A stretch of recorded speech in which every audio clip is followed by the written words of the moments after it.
Boas, charm bracelets, fashion models, and even Project Runway's Tim Gunn. There's clearly a party underway at Diane von Furstenburg's New York studio. But this isn't a VIP-only Fashion Week event. This is a celebration every young woman is tickled pink to attend. The Tickled Pink fashion show is the brainchild of breast cancer survivor Iris Dankner and her daughters, Nikki and Danielle. Their goal to get young females involved in the fight against breast cancer. Nikki and I was sitting around our dining room table. It was 5 years ago, and a few of her friends' mothers had been diagnosed with breast cancer, and I saw what pain they were going through, feeling alone and feeling helpless. And it was at that point that we decided, you know what? Let's do something.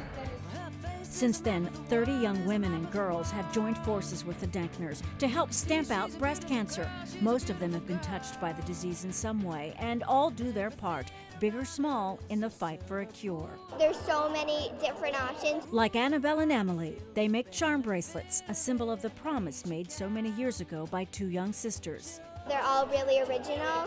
Like them, these young women are committed.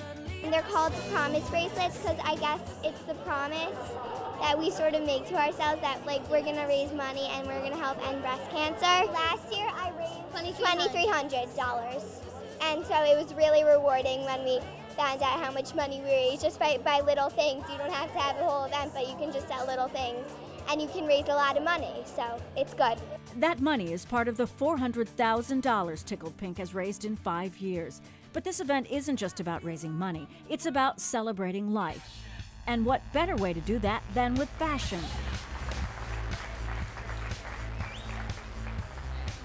We have professional models, and then we have a beautiful array of mothers, daughters, sons who are actually participating in the fashion show. And what's special about that is it brings families together in a way that's celebrating life, not focused on the breast cancer, but really celebrating life. And after battling a disease that strips you down to your inner beauty, Project Runway's Tim Gunn says walking out on the runway sends a profound message. A woman can survive this and retain her fabulousness, retain her fashion core, look great, and not have anyone say, oh, look what happened to her.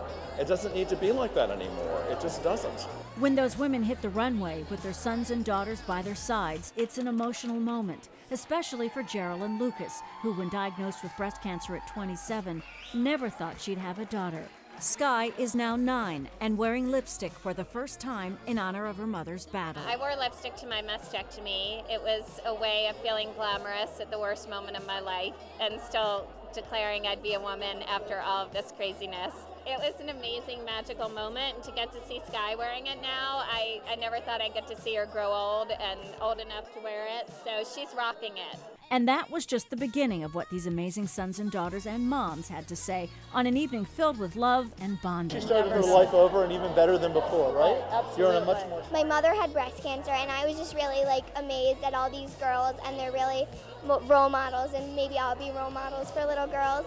She's probably the strongest person I know. I don't know how. She went through breast cancer, and it has made her stronger and more beautiful. I have to say, she's the best. I mean, look at her. Look at what she's done. She's the prettiest, coolest, best mom ever in the world. But also, we always say life handed her lemons. She made pink lemonade.